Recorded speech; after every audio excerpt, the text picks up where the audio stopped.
ഉണ്ണിയമ്മേ കുമ്പടി വന്നു. ജോസഫ് സി മാത്യു ചർച്ചയിലുണ്ടോ? അല്ല, അതേ ഇപ്പോൾ ടെലിഫോണിൽ ജോസഫ് സി മാത്യു ചർച്ചയിലുണ്ടോ? ശ്രീ ജോസഫ് സി മാത്യു ചർച്ചയിലുണ്ടെങ്കിൽ എന്താ ഇദ്ദേഹത്തിന് അല്ലല്ല, അങ്ങനെ ചർച്ചയ്ക്ക് ഞങ്ങളെ വിളിക്കണ്ട, അങ്ങനെ ചർച്ചയ്ക്ക് ഞങ്ങളെ വിളിക്കണ്ട. ഇല്ലില്ല, ഇന്ന് നമുക്ക് ഇവിടെ തന്നെ കൂടാ, എല്ലാം അറിഞ്ഞിട്ട് തന്നെ കാര്യം. ധ്രുവീകരണം, ഒരു സോഷ്യൽ എഞ്ചിനീയർ എന്നൊക്കെ നിങ്ങൾ പറയുന്ന ധ്രുവീകരണം കൊണ്ട് ജനങ്ങൾ ഒറ്റക്കെട്ടായി CPM ന് LDF ന് മൂന്നാം ഭരണം തരും എന്ന് നിങ്ങൾ വിചാരിക്കുന്നുണ്ടോ യഥാർത്ഥത്തിൽ ആത്മാർത്ഥമായി? അപ്പോ നിങ്ങൾ മൂന്നാളും ആങ്കറോടെ കൂടിയൊരു പ്രയോഗം ഇപ്പോൾ 25 മിനിറ്റ് ഒരുമിച്ച് നടത്തി കഴിഞ്ഞു. ഞങ്ങൾക്ക് ഞങ്ങളുടെ ഒരു അവസരം ഉണ്ടാകുമെന്ന് കരുതിയിട്ടാണ് ചാനലിൽ വന്നത്. ഒരു മാറ്റവും ഇല്ലല്ലോ. അങ്ങനെ വരേണ്ട കാര്യമില്ലായിരുന്നു എന്ന് തോന്നുന്ന വിധത്തിലാണ് നിങ്ങളിപ്പോൾ പെരുമാറിക്കൊണ്ടിരിക്കുന്നത്. അത് ഞാൻ തുറന്നു പറയുകയാണ്. 2, ഈ പാരഡിയോടുള്ള നിങ്ങളുടെ ആ കമ്പം ഞങ്ങൾക്ക് വളരെ ഇഷ്ടമായി. അതിപ്പോ പാടിപ്പാടി സോണിയാഗാന്ധിയുടെ വീട്ടിൽ കൂടെ പാടിക്കൊണ്ടിരിക്കുകയാണ്. അപ്പൊ പാരഡിയൊന്നും ഇനി അധികം പാടാൻ പോകുന്നില്ല കേരളത്തിലെ UDF. ഉണ്ടെങ്കിൽ നമുക്ക് പാരഡി പൂരം നടത്താം. എന്തോ അലമ്പുണ്ടാക്കാൻ വന്നിരിക്കുക. തിരൂര് മുസ്ലിം ലീഗ് ആണല്ലോ അയ്യപ്പന്റെ പേരിൽ പാരഡി പാട്ടുമായിട്ട് ഇറങ്ങിയത്. കുഞ്ഞബ്ദുള്ളയുടെ പാട്ട് അതൊന്നുകൂടെ പാടി നോക്കാം. പാരഡിയൊക്കെ അവിടെ ഇരിക്കട്ടെ. പിന്നെ കമ്മ്യൂണിസ്റ്റ് പാർട്ടിയെ മതവിരുദ്ധ പാർട്ടിയാക്കുക അത് പുതിയ കാര്യമല്ല കേട്ടോ. ഞങ്ങൾ കത്തോലിക്കർക്കെതിരാണ് എന്ന് ഞങ്ങൾ എത്ര കാലം മുമ്പ് കേൾക്കുന്നതാ. കമ്മ്യൂണിസ്റ്റ് മാനിഫെസ്റ്റോ ഉണ്ടാക്കുന്ന കാലത്ത്. RSS ആണെങ്കിൽ ഞങ്ങൾ ഹിന്ദുക്കൾക്കെതിരാണ്. പിന്നെ മുസ്ലിം ലീഗ് ആണെങ്കിൽ ഞങ്ങൾ മുസ്ലിങ്ങൾക്കെതിരാണ്. പിന്നെ ഞങ്ങൾ ആരുടെ കൂടെയാണ് ഉള്ളത്? ഞങ്ങളുടെ ആരാ ഉള്ളത്? മുസ്ലിം ലീഗ് ഇസ്ലാം മതത്തിലെ പാവപ്പെട്ടവന് വേണ്ടിയല്ല, പണക്കാരന് വേണ്ടി കച്ചവടം നടത്തുന്നു, കച്ചവട രാഷ്ട്രീയം നടത്തുന്നു. ഇതാണ് CPM ന്റെ നയം. എന്നിട്ട് അതുകൊണ്ട് ഞങ്ങൾ കച്ചവട രാഷ്ട്രീയത്തെ എതിർക്കുന്നത്. മുസ്ലിം ലീഗിന്റെ കച്ചവടം കേരളത്തിൽ സമ്മതിക്കില്ല. അതാണ് പ്രശ്നം.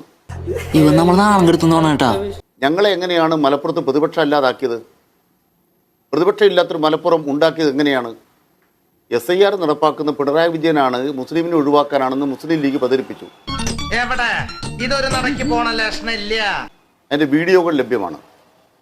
ഇത് നടപ്പാക്കിയ കേരളത്തിലാണ് മീഡിയ വൺ അയ്യോ ഞെട്ടിപ്പോയി, ഞങ്ങൾ ഞെട്ടിപ്പോയി. ഇവിടെ ഒരു പ്രസ്താവന വന്നിരിക്കുന്നു.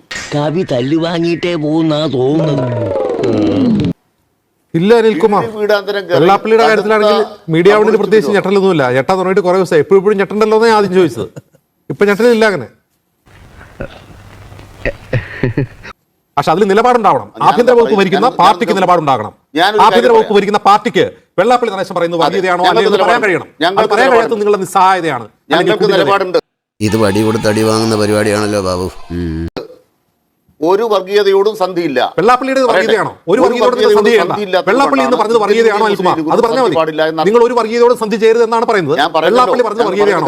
എന്റെ പൊന്നു വായി എന്നെ കുഴപ്പിക്കരുത്. നിങ്ങൾ എപ്പോഴും വെള്ളാപ്പള്ളി എന്ന് മന്ത്രം ജപിച്ചുകൊണ്ടിരുന്നാല് നിങ്ങൾ വർഗീയത പ്രചരിപ്പിക്കുന്നവരെ നിങ്ങൾ പിന്തുണയ്ക്കുന്നു. ഇല്ല, വർഗീയത പറയുന്നവരെ പ്രചരിപ്പിക്കുന്നു. അത് പ്രചരിപ്പിക്കുന്നു നിങ്ങളാണ്, നിങ്ങളുടെ മന്ത്രിയാണ്, സജി ചെറിയാനാണ്. വെള്ളാപ്പള്ളി വാർത്താ സമ്മേളനം നടത്തി സജി ചെറിയാൻ അദ്ദേഹം പറഞ്ഞത് അത് നിങ്ങൾ ഇങ്ങനെ കുത്തി അല്ലല്ല. ഇത് ചോദ്യം എന്ന് പറഞ്ഞ് ഇങ്ങനെ നിങ്ങളുടെ വർഗീയത ഞങ്ങളുടെ തലയെ കയറ്റാനല്ലേ ഈ പണി നടത്തുന്നത്. ഈ കേരളത്തിനകത്ത് ഏറ്റവും പച്ച വർഗീയത പ്രചരിപ്പിക്കുന്ന രാഷ്ട്രീയ പാർട്ടിയുടെ പേരാണ് മുസ്ലിം ലീഗ്. ഞാൻ പറയട്ടെ സാർ, ഞാൻ ചോദിക്കട്ടെ, ഞാൻ കൃത്യമായിട്ട് ഉത്തരം പറയാം. ഇന്ത്യ രാജ്യത്ത് BJP ശക്തിപ്പെടുകയും ഹിന്ദുമത അടിസ്ഥാനപ്പെടുത്തി രാഷ്ട്രീയമുണ്ടാക്കാൻ ഹിന്ദുത്വയുടെ പേരിൽ BJP ശ്രമിക്കുകയും ചെയ്യുന്ന ഘട്ടത്തിൽ ഭൂരിപക്ഷ വർഗീയതയെ എതിർക്കണമെങ്കിൽ ന്യൂനപക്ഷ വർഗീയതയെ മാറ്റി നിർത്തണം എന്ന നയം CPIM 1986 അംഗീകരിച്ചു. അന്നു മുതൽ ഇന്ന് വരെ ഞങ്ങളുടെ നയം ഒരു മതരാഷ്ട്രീയത്തോടും സന്ധി പാടില്ല എന്നാണ്. അതുകൊണ്ട് ഞങ്ങളുടെ മുന്നണിയിൽ ഒരു മതരാഷ്ട്രീയക്കാരുമില്ല. ഒരു മതത്തിന്റെ പേര് സാഹിബിന്റെ പാർട്ടിക്ക് ഒരു മത ഐഡന്റിറ്റിയും ഇല്ല അനിൽകുമാർ. നിങ്ങൾ 25 വർഷം അവരെ പുറത്തു നിർത്തിയിട്ടാണ് മുന്നണിയിലെടുത്തത്. ഇല്ലില്ല.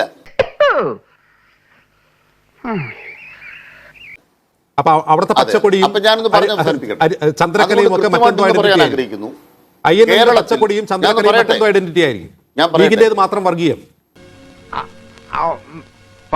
പറഞ്ഞിട്ടില്ല.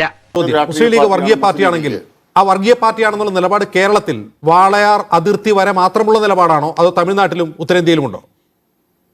അത് ഉത്തരം പറ. അത് SIR മുസ്ലിങ്ങളെ ഒഴിവാക്കാൻ വേണ്ടി പിണറായി അനിൽകുമാർ വിജയൻ മുസ്ലിം ലീഗ് വർഗീയ നടപ്പാക്കുന്ന പാർട്ടിയാണ്. അതുകൊണ്ട് മുസ്ലിം 86 ലീഗ് ഞങ്ങളെടുത്ത കേരളത്തിൽ തീരുമാനമാണ് അവരെ മുന്നണിയിൽ നിന്ന് മാറ്റി അതാ പറഞ്ഞത്, നിർത്തുക. മുസ്ലിം ലീഗിന് ഓക്കേ, അത് നമ്മുടെ കേരളത്തിൽ കേരളത്തിൽ മാത്രം എടുത്ത തീരുമാനമാണോ? അതാണ് വാളയാർ പറയുന്നത്. അതിർത്തിക്ക് അപ്പുറം ആ തീരുമാനമുണ്ടോ? കേരളത്തിലാണ് ഇതൊരു നടക്ക് പോണ മാതിരില്ല. ഇപ്പൊ BJP വർഗീയ പാർട്ടിയാണെങ്കിൽ ഇന്ത്യ മുഴുവൻ വർഗീയ പാർട്ടിയാണ്. മുസ്ലിം ലീഗ് ഒരിക്കലും കേരളത്തിൽ അല്ലെന്ന് മാത്രം മാത്രമല്ല. വർഗീയം, തമിഴ്നാട്ടിൽ സെക്യുലർ, അങ്ങനെയാണോ നിലപാട് CPM-ന്റെ? അതൊന്നും എനിക്കറിയാൻ മേല.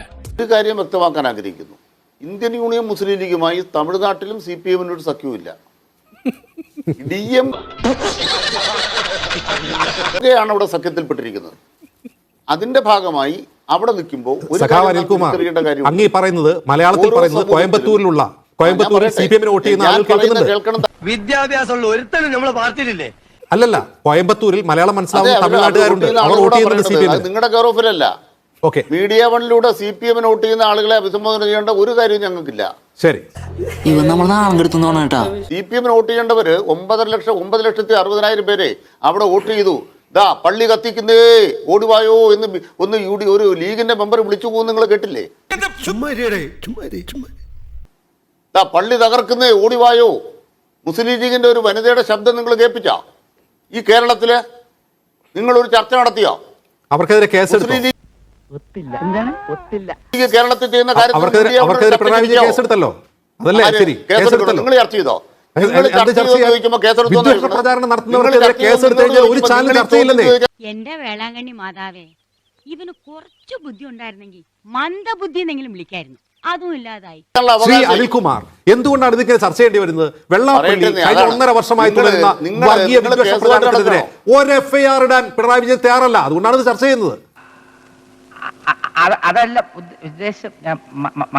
നിങ്ങളെ പോലൊരു ചാനൽ നടത്തുന്ന നിങ്ങൾ ഒരു തവണയെങ്കിലും ആ പള്ളി തകർക്കുന്നു എന്ന് ഒരു മുസ്ലിം ലീഗിന്റെ നേതാവ് മുസ്ലിം ലീഗ് ഭരിക്കുമ്പോൾ മുസ്ലിം ലീഗിന്റെ ഒരു പ്രവർത്തക ഇവനെന്ത് വിവരക്കേടാ ചോദിക്കുന്നത്? പള്ളി പൊളിക്കുന്ന എന്ന വ്യാജ പ്രചാരണം നടത്തി വീഡിയോ പ്രചരിപ്പിച്ചാൽ അവർ കേസെടുത്തില്ലെങ്കിൽ തീർച്ചയായിട്ടും മീഡിയ ചർച്ച വേണ്ട.